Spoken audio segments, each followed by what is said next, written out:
Good evening, everybody. Welcome to another webinar in the series provided for you by the Drug Advisory Council of Australia. My name's Jan Kronberg, and I'm the National President of the Drug Advisory Council of Australia. We call the Drug Advisory Council of Australia Daca, so I'll refer to it as that from now on. I have a number of people to welcome in terms of their standing in the community, and we're really thrilled that we have two of our patrons joining us tonight, Dr. Alexander Callis and Noel Ashby, APM, former Assistant Commissioner of Police here in Victoria. We also have a very special guest as well, Mr. Wayne Wong, who is the Director of the Taipei Economic and Cultural Office here in Melbourne, which is the equivalent of the cultural body for Taiwan. And we love the fact that the people of Taiwan here in Australia support our efforts, and they're always there. So it's wonderful to have Wayne Wong joining us tonight. I have an apology from another one of our patrons who supports all of our work, but Tuesday evening's a bit difficult for the Honourable Bronwyn Bishop, and because of obligations in the State Parliament, Matthew Guy can't be with us tonight, neither can the Shadow Health Minister, Georgie Crozier, and we have a special apology from Beverly MacArthur as well.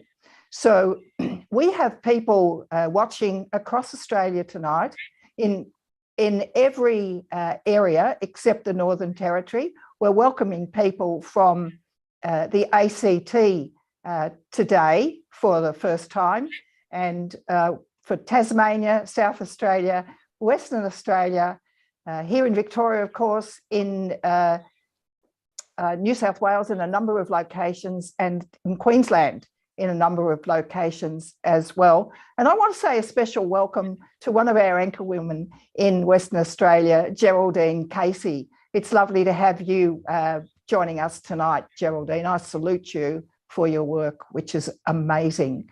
Now, tonight, the Drug Advisory Council is really proud to introduce to you somebody we've known for some time, and have been really keen to have her tell her story to you, because it's so profound and so important.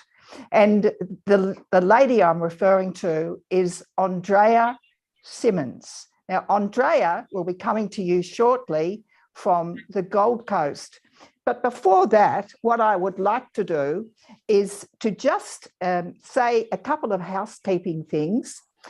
First and foremost, on the invitation you received for this event, the phone number for this mobile phone that I have with me is listed, and we welcome questions that you can text to me. And when the time comes, you'll probably hear the text messages going off. So I would be in a position after Andrea's address to put those text messages to you so that you can have your say and you can listen to her responses.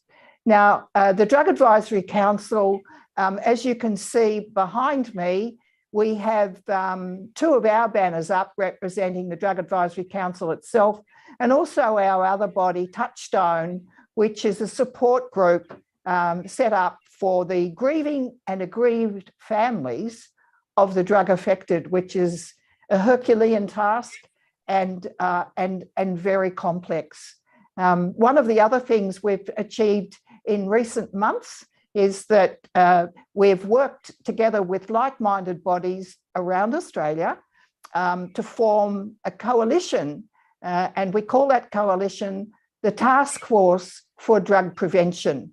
And that gives us extra grunt and extra reach in terms of getting the message out, and we're able to collaborate and share expertise as well. So the bodies who are pushing back against the inexorable push to legalise drugs, to poison populations, to see entire communities ruined, addict families ruined, people hollowed out through taking illicit drugs, and often, far too often, people who subscribe to the policies of harm minimisation, it's tantamount to turning a blind eye to the problems that prevail in this country.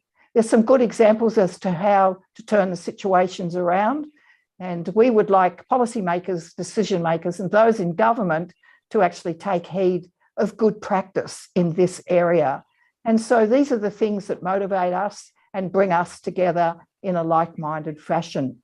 And as an expression of that, in a very real and stark manner, I would like to introduce to you all, and it's with profound pleasure, I must say, Andréa Simmons, who is the CEO and the founder of the Australian Anti-ICE campaign.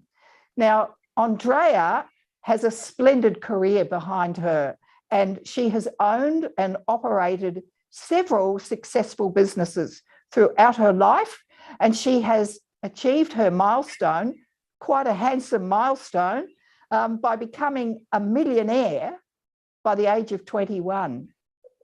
That's some milestone, Andréa. And of course, Andréa is lucky enough to be a mother, and she's very dedicated to her family. Now, after having a life-changing experience in losing everything, including almost her very life, due to the drug ICE, Andréa began devoting her life to the needs of those suffering from ICE addiction. And she began educating and informing the community against the dangers and the effects of ICE use. Since 2014, Andréa has worked within the alcohol and other drugs field alongside various service providers nationally to act as a referral intervention point for people in addiction and families in need of support. Now, you can see the conjunction and the opportunities for our bodies to have further dialogue and work together. The Australian Anti-ICE campaign's programs consist of in-school education, community forums, youth engagement events, social media saturation, I love that term, and peer support for those in addiction. Running programs such as a women's transition house, prison intervention, and peer support, the Australian Anti-ICE campaign op shop, art recovery groups, recovery group therapy, and more Australian Anti-ICE campaign activities continues to provide much needed support to help those in need across our community. The AAIC has partnered up with the Optimal Health Group to deliver training to communities throughout Australia, equipping them with early intervention tools to help people in addiction create pathways to recovery and to help establish family support groups within communities nationally. Bravo. The AAIC have been working with kids, adults, and families in the community and overseas since 2014. And they recognise the desperate need for work within the communities across Australia.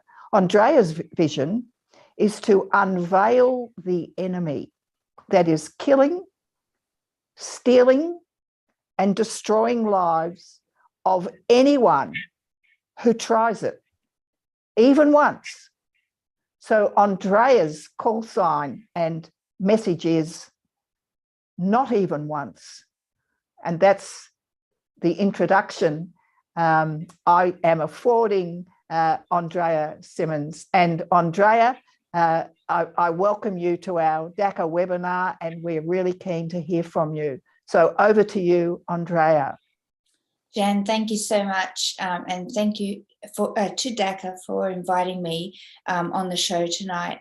It is with great pleasure. I have been watching the Drug Advisory Council's work and stance on many of the drug issues across Australia, and I applaud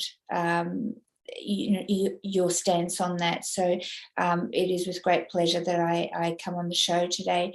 Thank you for that beautiful introduction. When you hear it like that, we just get on with the job, you know, and it is hands on the ground. Every day matters and every life matters. You know, this life could be your son, it could be your daughter, it could be your mother, your father, or it could be you. So we don't stop at any you know, any place that I guess where the system has fallen short. We don't give up. We don't give up on people, and we just keep going until we get results. So Australian Anti-Ice Campaign was founded, as you said, in order to educate and raise awareness primarily on the dangers of ice and other drugs. I myself have never been a drug user previously. I didn't know what ice was. You know, like most teenagers, I guess, you know, you try a little bit of marijuana when you're young, you know, that didn't kill you. I used to smoke cigarettes and have a few drinks like every social teenager would do. But very, very quickly, I started a family young. And by the age of 21, I had 2 children. And yes, correct. Me and my husband put our heads down. We sold our first set of golf clubs for milk for our first child, and we had to do something very different. So, being in drafting houses, and we started building and developing, and very, very quickly in Victoria made our first $1 million. I moved up to the Gold Coast at the age of, in my early 30s, with 2 children, and I didn't have to work again, you know. I had, after a couple of years, decided to open a few businesses, opened a restaurant and a tile and bathroom showroom, a laser clinic. I was entrepreneurial, and I still am. And you know, I've always been taught not to put all your eggs in one basket and focus on life and what you can achieve, and you know, and moving, gaining for self. I remember meeting some people that had been touched by drugs, and I thought, well, that's your own fault, that's your own stupidity, you know, you chose that path, and you know, get up and choose something else. And I really didn't understand what was going on for them at all. I think most people, and I can understand most people's view, it's like, oh, that was a choice. It didn't quite happen like that for me, Jan, and it doesn't happen like that for anyone. It is circumstantial. It's a different story for every single person. However, you know, if you look at it, like most people think, like I did, you know, that people that use drugs, they are, you know, come from destroyed families, or you know, families that have issues, or you know, that they are the ones that are the low socioeconomic families, and I can tell you that is just a very dull perspective of the situation. It is incorrect. Most of people that I see being entrapped by this world, yes, our youth are highly impacted because they are vulnerable, they are naive, they don't know who they are yet, their brains aren't fully developed, you know, they're still trying to find their feet, and they are very quickly and easily coerced into peer pressure and using drugs and trying different things. What we do know today, though, is that, you know, youth in high schools are being walked onto buses by teachers because there are dealers outside waiting to give girls sample packs. that they're going to have a great time over a weekend and lose 4 kilos. So this is the way that it's introduced to our youth and our teenagers today, because, you know, what the knowledge that we have is really glamorized, if I can put it that way, and is not expressed in the correct way at all through our education, our drug education system, our current education system, should I say. So having never really, I never learned about what it looked like and what it would do to me, or what drugs would do to me. Of course, your parents sit there and go, don't do drugs, it's bad for you. You have this knowledge, you know, but, you know, being young or anybody wanting to try something that other people do and thinking, oh, that won't happen to me, you know, they take these risks and they don't see the full consequences associated with that. So just to recap a little bit on my story, and I have had people in the industry say, you know, not every, you know, 40-year-old person decides to take drugs, to take ice, Andrea. And well, you'll be surprised. You know, we've got people that are doctors and nurses and lawyers and teachers and all kinds of people from all walks of life. So, but I will share a little bit of my story on how I came to take that drug for the first time. I'm not a stupid woman. I have raised 2 children. I made a lot of money. I was very successful. I also worked in the film industry, you know, producing film and as an actor, many years on a stage. But, you know, I never really messed with drugs. I saw it around. I thought, no, you know, it's not for me. It was a moment in time. And I was in the wrong place at the wrong time and made the wrong decision. And it was that quick and that easy. You know, somebody that I had known for 13 years, I trusted, I had worked with, I fell in love with. And this person, I went down to Melbourne on a weekend to see how, you know, our relationship would spark up after going through a separation, which I was very happy about. I took the houses, he took the business. I was quite complete in my new life, and I wasn't depressed, I wasn't crying, I wasn't suffering. I had everything going for me. And so I went to this place in Melbourne and I was offered an ice pipe. I didn't know what it was. All I said was, you know, I don't do drugs. Thanks, mate. And, you know, you're in a $3,000 hotel room and this handsome man sitting before you, and, you know, a glass pipe was pulled out. I smoked cigarettes. And I mean, you know, I was 40. I raised my kids. I did everything by the book. I did everything right. I mean, it's only a smoke. This was my mindset, you know. And I thought, don't be a stick in the mud. Everybody tries something, you know. It's not going to, not like a pill or a needle going in my arm that's going to kill me. You know, I can control this. I got this. And I'll just have a puff and see what it feels like. And I'll be right. You know, I got this. And so I said yes that night to try it. And yeah, it's the highest high you're ever going to get. And we don't lie to the kids when we go into schools. It is the highest high that you're ever going to get. But it comes with the lowest low you're ever going to get. And you will try it again because of what it does to the chemical balance in your brain. And the high felt so amazing, except the next time you take the high, you don't get as high. But the low is even lower, and you start to become entrapped in this chasing that high. But every time you use it, you get lower, and your chemical balance in your brain starts to mess up, and your serotonin starts to get depleted, and your dopamine starts to get depleted, and you start to feel miserable. And before I knew it, I was using, within weeks, I was using every day. And it started off, we'll just use it on weekends just to party up, you know. And you don't party up on ice. You don't. It became an imprison. It was an entrapment of hell. I remember thinking I was living in a small apartment. I had pawned everything that I owned. You know, I had locked up all the windows with black plastic. I was scared to look outside. I was scared to go out.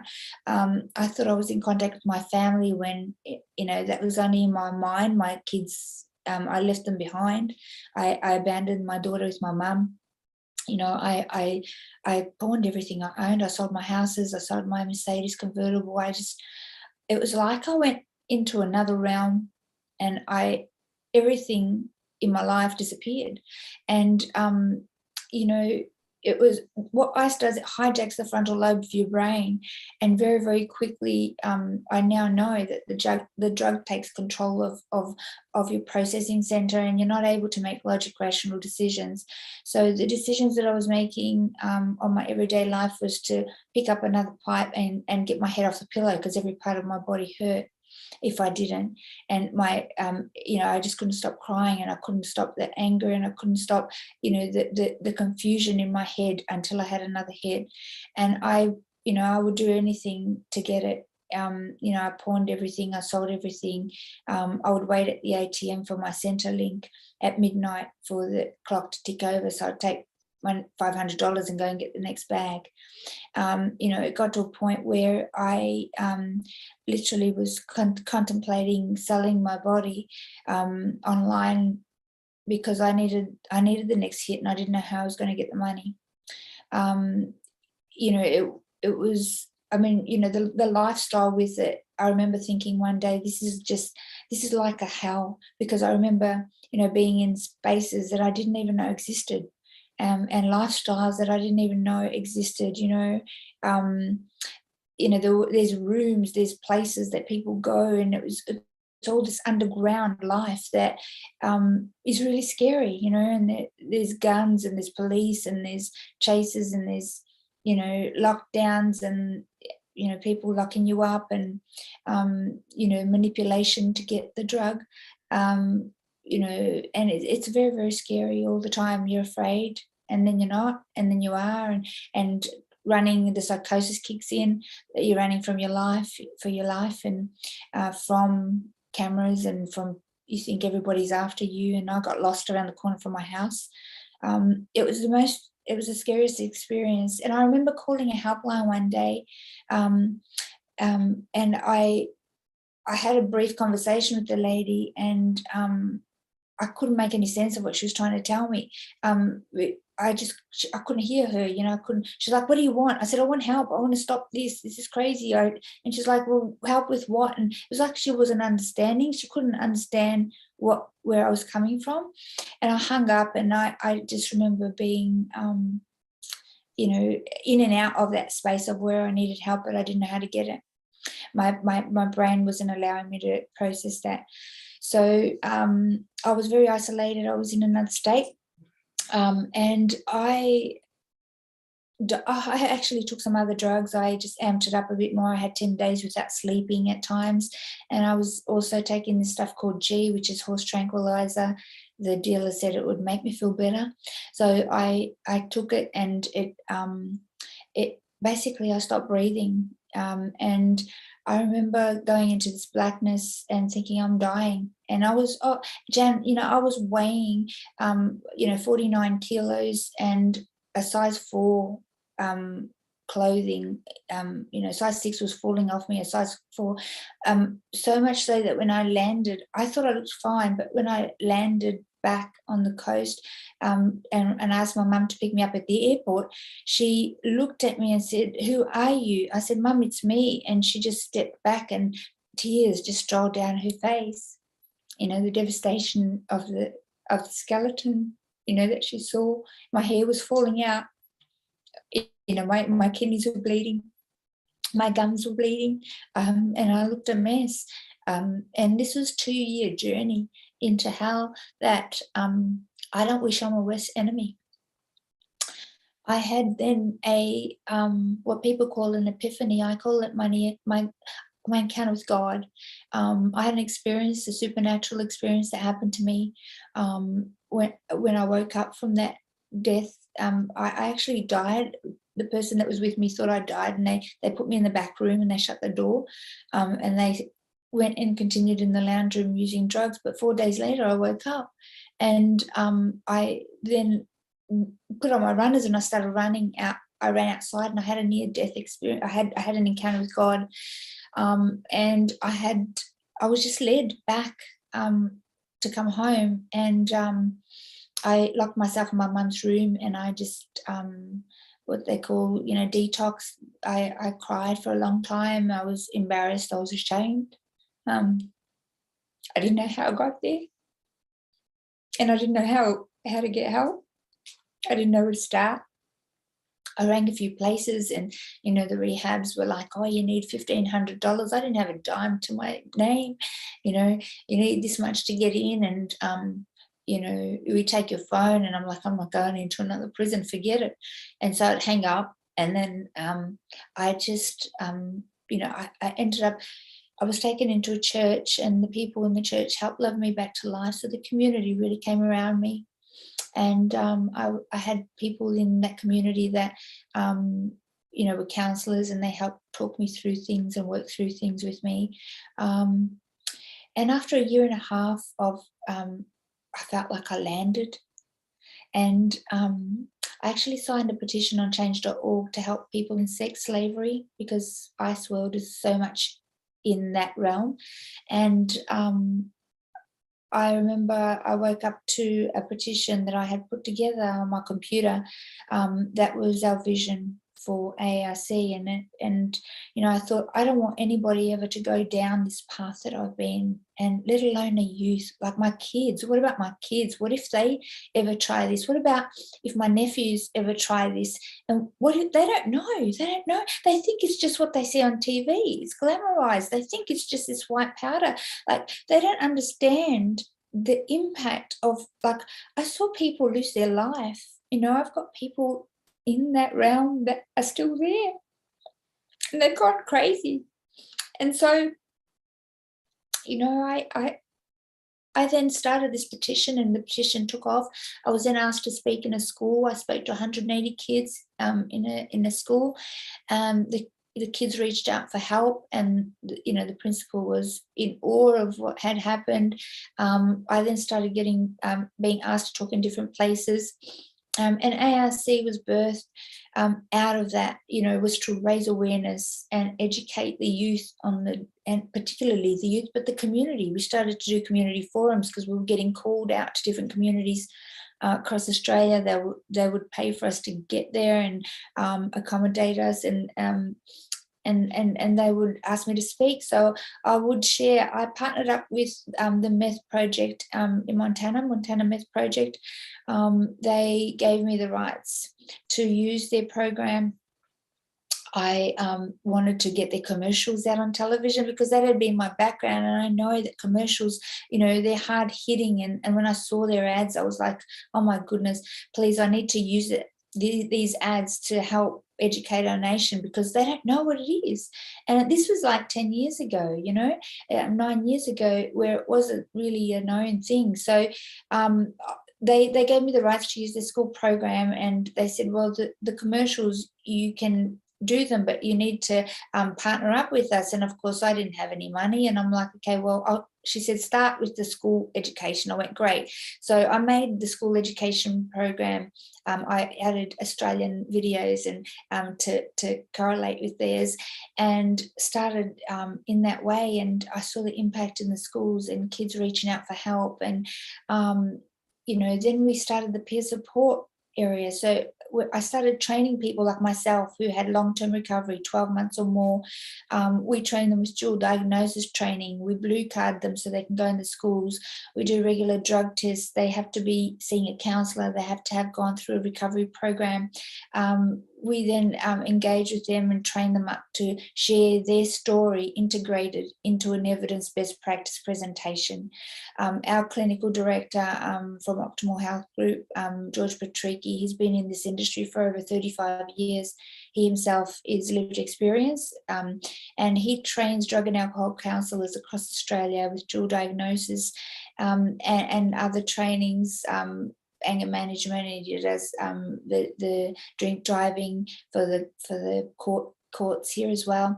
But he trains us all up with the knowledge we need to know to go in there. Most of our guys become counsellors in the process, and we not only educate but we bring to life these stories integrated into that presentation, but also act as a point of outreach for those needing help and needing support. And our peer support workers then help these people, whether it's kids or people in workplaces. We've worked in the mines, we've worked in workplace health and safety areas, we've worked in youth justice detention centre, we also work in prisons. We help them create pathways into recovery plans and rehabs and long-term tripod system of support, which we put people on. So what that looks like is that tripod, they come to us, they get a buddy, they get a support person, somebody like me who's been through it. We then appoint them a counsellor, a lived experience counsellor. All of our workers are lived experience, because I don't think you can relate to somebody and know what they're actually going through unless you've been through it yourself. I remember being in a counsellor's room and she said to me once, "Oh, Andréa, you shouldn't think like that." I was quite depressed and crying, and I said, "Well, do you know what this feels like?" And she said, "Well, not really, but I've studied it." And I said, "Well, what the heck how can you tell me?" So I got up and I walked out, and I was at risk of relapse then. If I didn't have amazing support people around me, I don't know what could have happened, because I was suicidal at many points, because the brain doesn't work properly. So we've created this tripod where they have a buddy that they can call on all the time. This buddy sets up a tripod, they have a counsellor, and they go to NA, AA or groups, and we encourage them to find their spiritual healing as well, their spiritual recovery, because we're a three-part being. We need to recover spirit, body, and soul. And we really believe that unless you have that ongoing tripod, the relapse rate is just too high. So apart from that, we run a women's house for women coming from rehab as a transition. After rehab, we help set them up on a tripod and help them restart their life. Sometimes they want to be educators, sometimes they become counsellors, sometimes they just go into the workforce, but we help them re-establish a platform to start again. We believe everybody deserves a second chance, and we're here to help. And that's basically, we do a lot of things, Jan. We do art recovery, we do evening recovery groups, which we call RAIN groups. And we work with a lot of Rotaries across Australia who are helping us integrate into different communities. We're not a funded organisation. We have applied for funding several times, but we haven't been funded as yet. And that's our weakest link. We have 104 volunteers Australia-wide.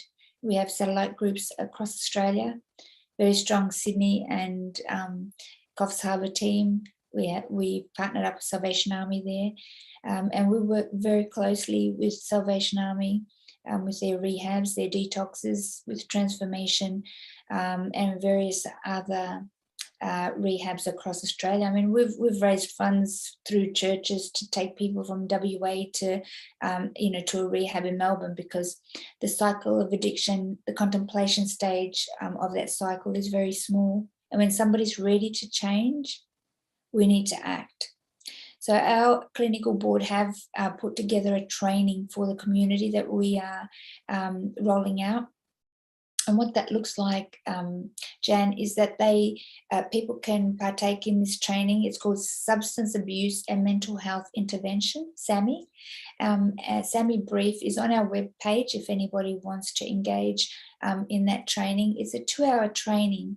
We're rolling out a package including that training for people in community, where we can do a satellite online workshop for their community, and they can have people trained within their community to recognise the cycle of addiction, contemplation stage, and also to have a conversation with somebody that might be addicted to drugs and abusing substance.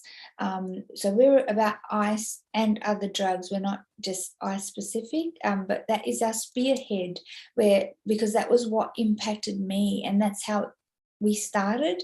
But every unlike myself, where most people, they'll start excessive drinking, or that there's always underlying traumas. We all have underlying traumas. The whole world has underlying traumas, and it's just the way that people that get addicted to drugs, they've chosen to pick up a substance to mask that. But everybody has stuff.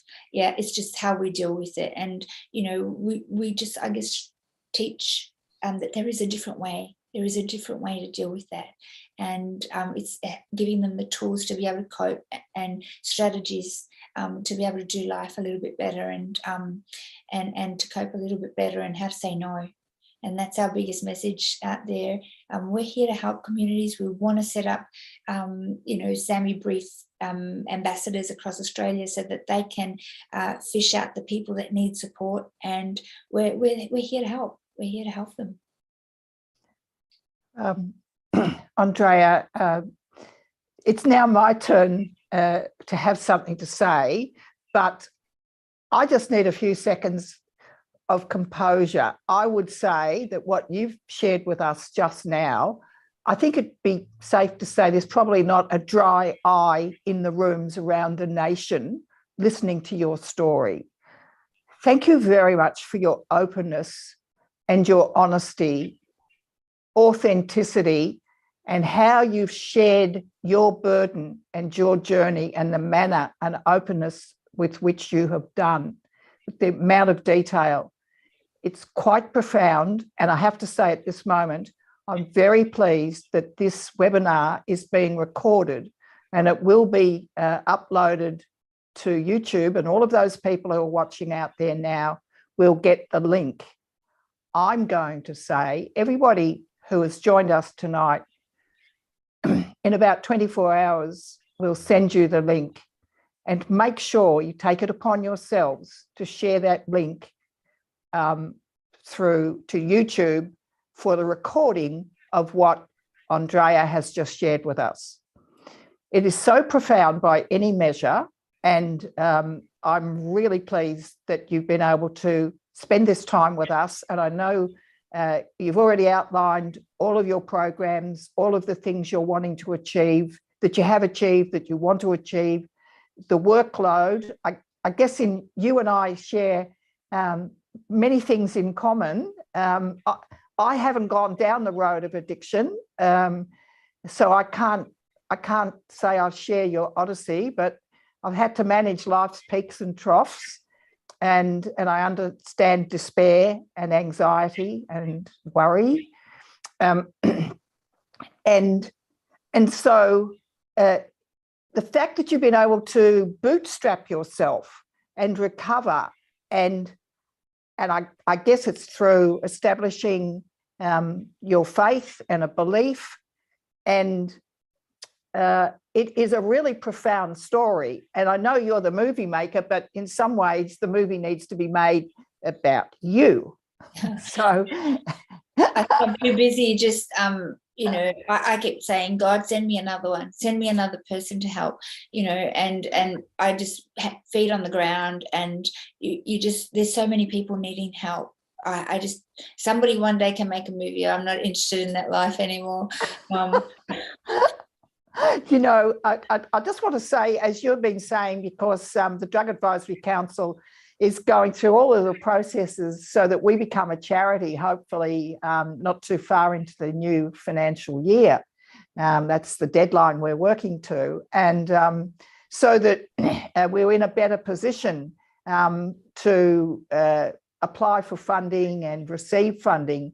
But it's such a conundrum, isn't it, that the work we're doing and the other bodies that we're aligned with under our Task Force for Drug Prevention umbrella, for your story, your odyssey, what you would like to do, how many people are doing things on a voluntary basis? In a way, half Australia holds up the sky for Australia on the basis of its volunteerism. And, the fact that entities such as ours have to live hand to mouth and are always asking for donations and and finding ways around for people to support us in a pro bono fashion when we need to call upon professional services. In many ways, that has to be rectified. And that's one of the things. I'm a woman on a mission to see what can be done, because if we think about it, what everybody is saying, that the war against drugs has been lost, we say, we turn the fire hose back on the people who say that, because we actually say that the war has never been fought. That's right. People have wimped it, have accommodated, have been sidetracked, perhaps corrupted. And these are not people who are in the business of buying and selling drugs. I'm talking about the people who could have done something decades ago. They've bought into it, and we see plenty of entities and agencies and governments right around the world who are buying into this dogma of harm minimisation and turning a blind eye, and it's more of an illness and a whole range of things that is so damaging. And one of the things I'm struck by is when everybody talks about funding for mental health, they don't break it up into the component parts of what creates mental health, because we know a lot of mental health problems are brought about by drug and alcohol usage and overusage and ultimately addiction. So it's a cause and effect exercise, and people just brush over it with these umbrella terms. Now, can I just say, Jan, that if we look over a 6-year span, there was a 480% increase in methamphetamine found in our wastewater in a 6-year period. Okay, 480% increase. That's a hard evidence wastewater stats, not a self-reporting, because I don't know any ice user or drug user that's ever reported. Not hardly any. I don't know who's been asked, but anyway.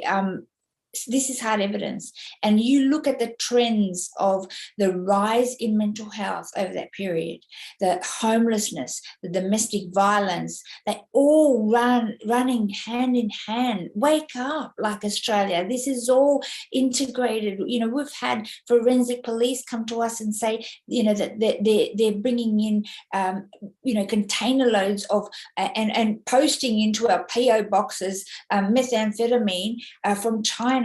I mean, we can find Saddam Hussein in the other side of the world in a hole, through satellite, but we can't stop what's coming into our country with dogs in our borders. Are you serious? Like, we've just got to really wake up. And what we're doing isn't working. The definition of insanity is to just do the same thing over and over again.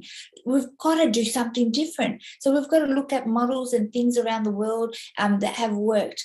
I can tell you now, even when I went to the Federal Health Minister in Canberra, I said, let me tell you something. You don't want to fund us right now. You send me a way to do a role model, to do a role model program to test whether it works or not. But I guarantee you that if you had your child on ice and losing the plot and wanting help, I can guarantee you're going to bring that child to me. And that is where it's at. It's where the rubber meets the road. Let's get serious, and we have to do something different. The problem is rising. It's not going away. It's getting worse. And we're losing people. We're losing lives, a whole generation. This is the war that we're looking at in Australia. That's true. Andrea, thank you very much for those points that you've made.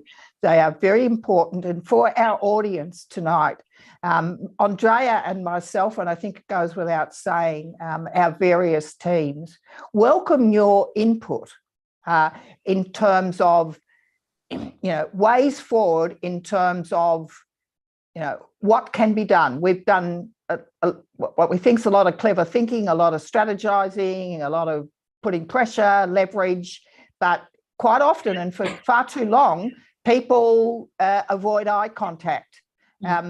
It's a very serious problem. A lot of people, we used to do community forums at one stage, Andrea, and we found that it was hard to get people to come out. And the ones that did, so we always had a small audience, the ones that didn't like group work or anything. And we actually found that families were too ashamed to come out in public and talk about things, even if they wanted to say, oh, it's the girl next door, when it might have been their actual daughter. You know, but what would happen after the public side of things, people would come up and meet with you. And I don't know how many people came up to me and they had this look of desperation on their face. And I said, do you want a hug? And they just collapsed into my arms. And it's people need help. That's why we've got the Touchstone unit running, because families are ashamed. They don't know where to turn. Access to rehabilitation is disgracefully expensive.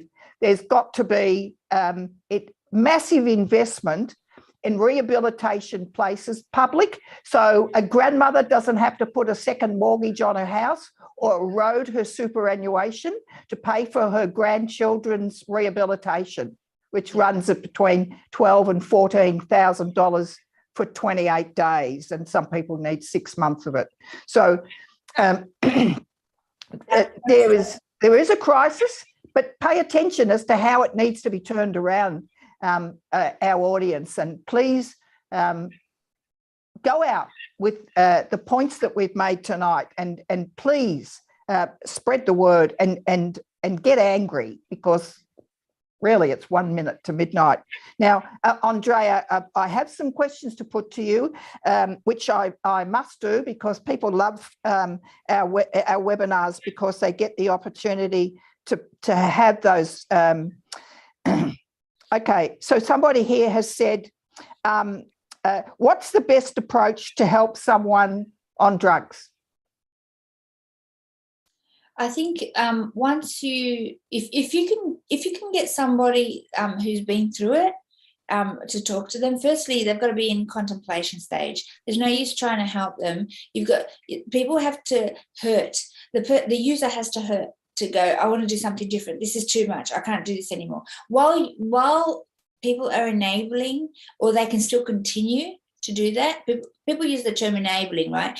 Family and friends around don't want to see that person hurting, so we often come around and try and help, pay their rent, or feed them, or take them in, but we can't do that, because they have to feel the impact of, it's their choice, they've chosen to use. They got to feel that impact.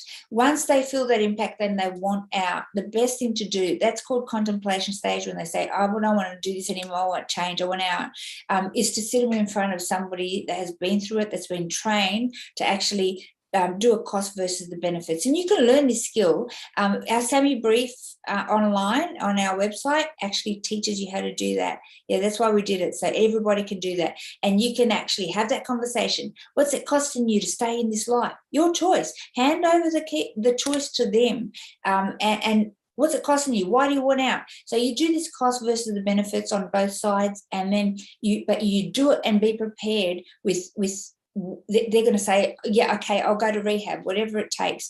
And rehabs are an incredible, the right rehab, can I say, because it takes 12 to 18 months. If it's ice, if the drug of choice is ice and methamphetamine, it takes 12 to 18 months for the brain to reestablish its chemical balance. So a 3-month rehab, forget it. You're wasting your time. You're wasting your money. That person's going to come out. They're going to relapse. So when they do the 3 months, after that, they still got to continue with a counsellor. They got to continue on the underlying stuff. They got to be put into a therapeutic community, back into life. Their brain doesn't work yet, so they can't just go out and work. So there's a few things, a few skills that you need to get. We're happy to help if you need that support, but that tripod system of support after rehab is really important. In rehab, they get a compressed tools of counselling, of therapy, of medical assessments, chemical rebalancing, good food and lots of sleep, and they get a bit of structure put in their life with that support. So it's recognising the contemplation stage and having the right conversation then, yeah. Thank you very much, Andrea. The next question is, can you ask Andrea if she thinks government police and media labelling drug issues as mental health issues is diverting attention from the problem? I think it's I believe it's more like which one came first, the chicken or the egg? You know, I didn't have any mental health issues. You know, I was smart. I ran a lot of businesses. I brought up 2 beautiful kids. You know, so I didn't have mental health issues, but then I got mental health issues because of the drug.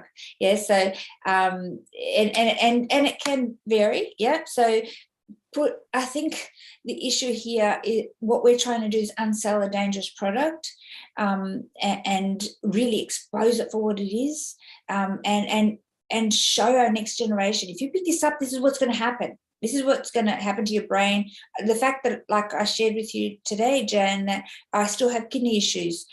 You know, I was just praying that I would still be on the show tonight because, you know, I have heart problems also, and so, you know, there are long-term consequences. Yes, you know, the healing's there and the restoration can happen, but mental health, I think if you just tackle it, it's just a mental health problem, it's a mistake. But yes, definitely a mental health problem from the drug. So you've got to put balance into this.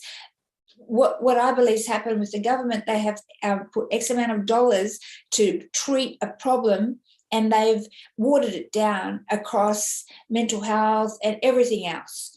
But we're not targeting the actual problem at hand.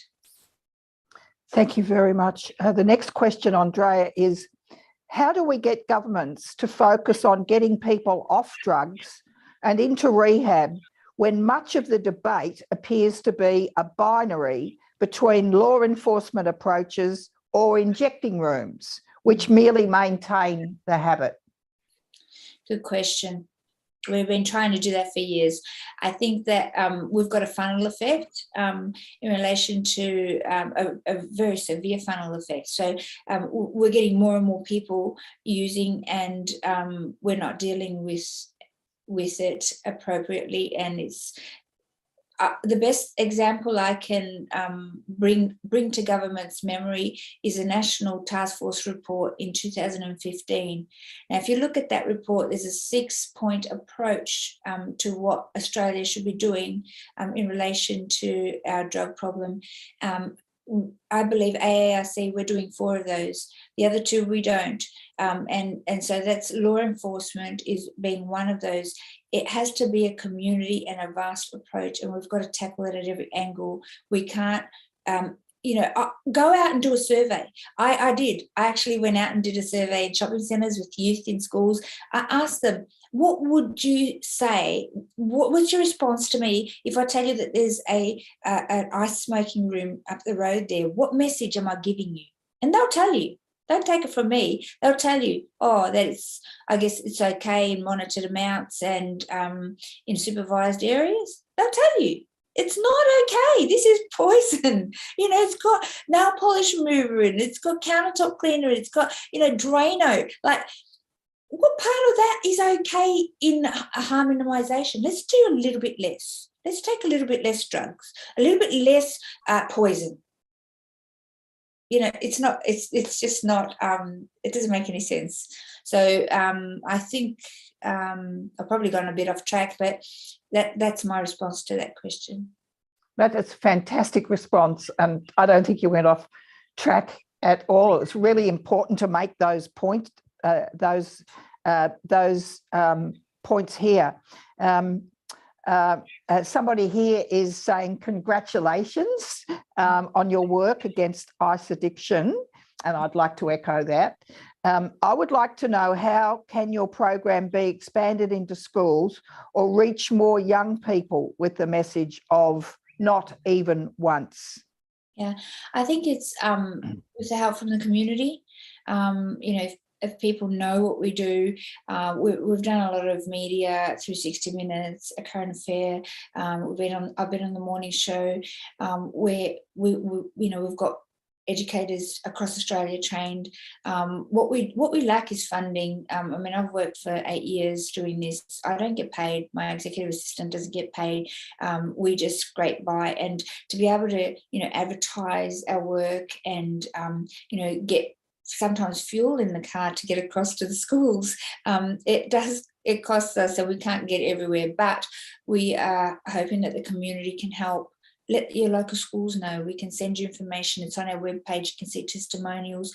The more kids we get in front of, the more we're going to be able to expose it for what it is. Thank you, Andréa. The person who sent this message, I actually know this person. They put their name to it. And I know this person is a reforming addict as well. Now, this person has said, God bless you, Andréa. My neighbour had a tragic scab-covered ice addict raiding his garage last night. He was apprehended. Could drug educators and organisations across Australia, armed with our knowledge, bombard government leaders in a concentrated and united effort to turn the tide on drug education funding and push for demand reduction education?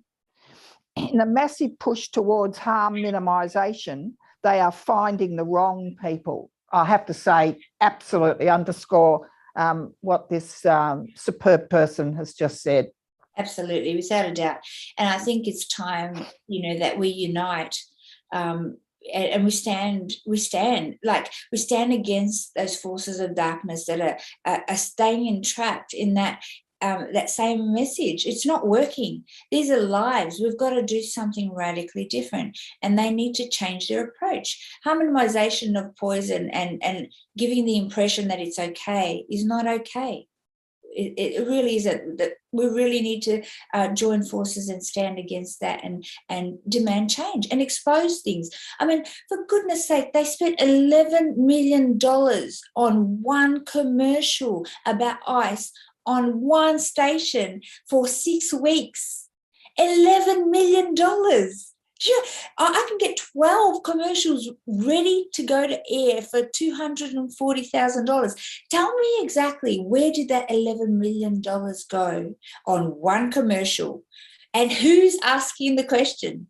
Yeah, who is exposing that? I want to see, where did that money go?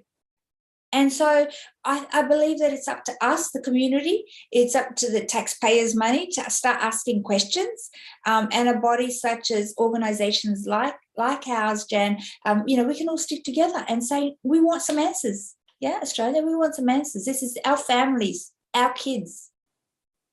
That's so right.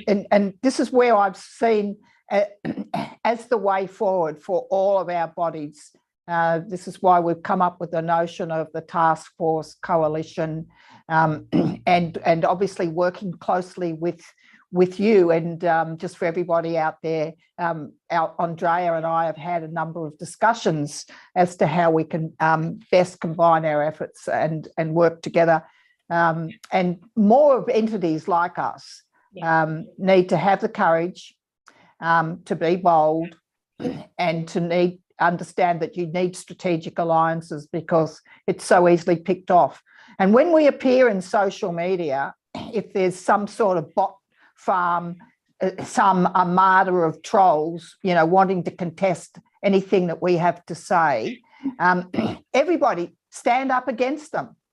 Write letters, make phone calls, get into social media, get angry, get active. Yep. And some of the beautiful things you've done already for the people I know who have joined us tonight. I come back to, it's 1 minute to midnight, and our youth are being hollowed out, and it's everywhere. No one is immune.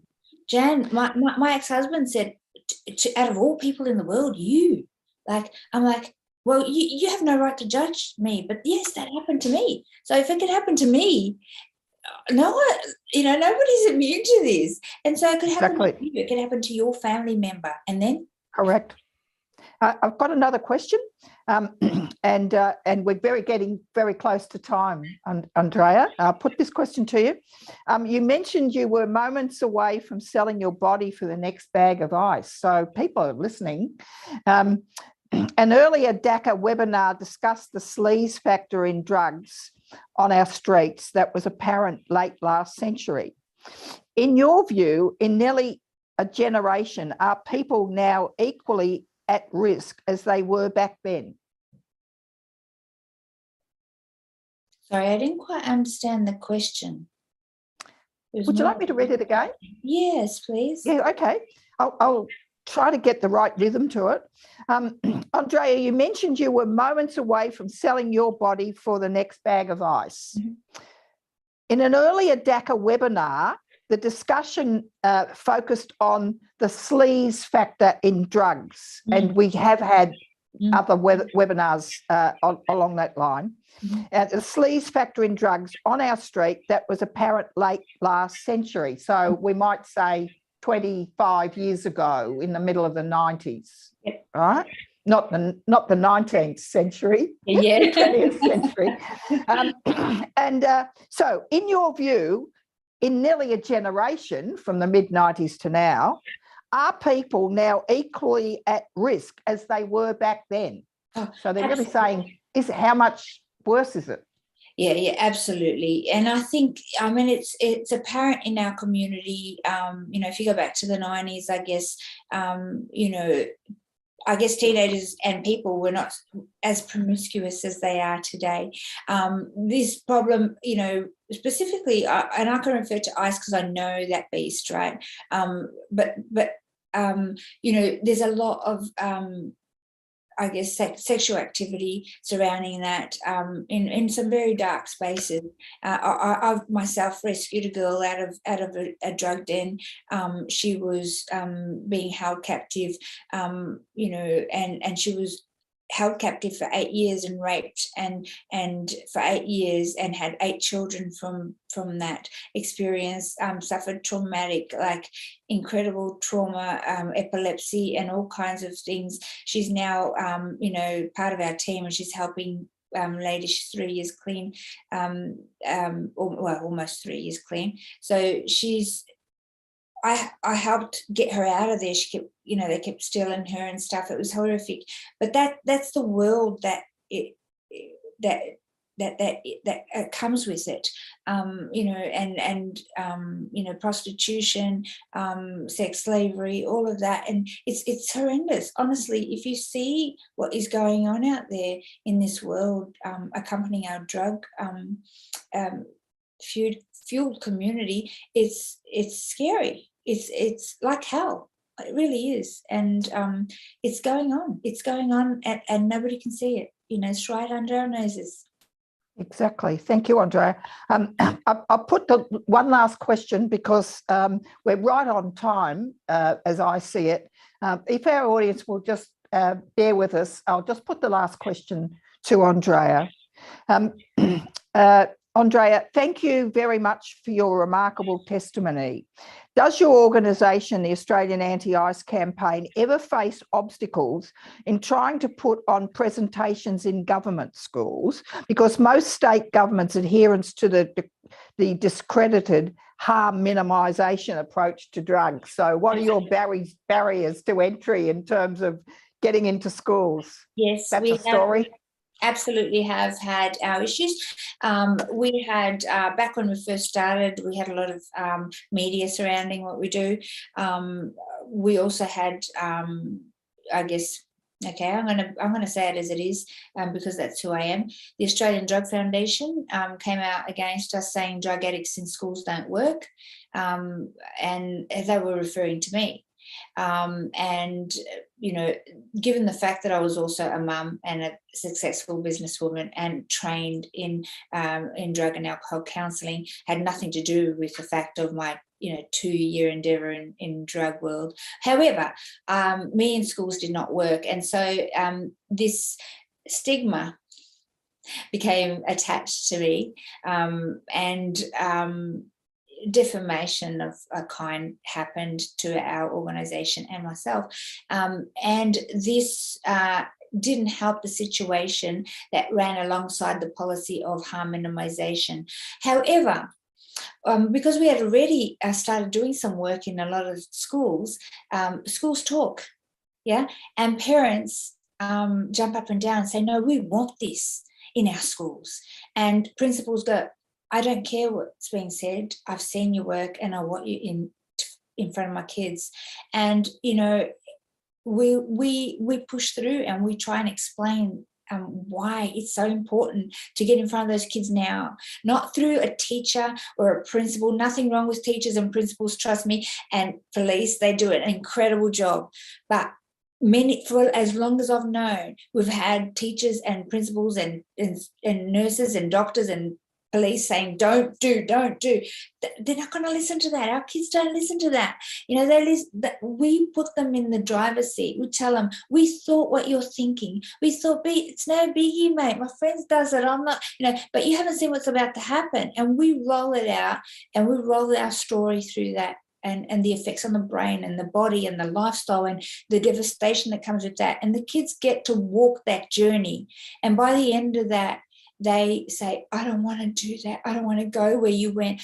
You know, thank you for sharing that. And sometimes they even a lot of times they reach out to say, I've already started dabbling. I don't want to do this anymore. How do I get stronger enough to say no?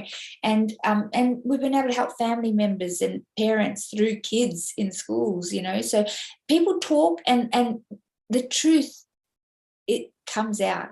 And so we win in the end because good always wins above evil. Yeah. So yes, we have found it difficult, but we don't give up and we keep pushing and we keep exposing it and we keep, you know, imploring people, please, you know, this could be your child tomorrow. This could be your community. Do something, leave something that matters. Yeah.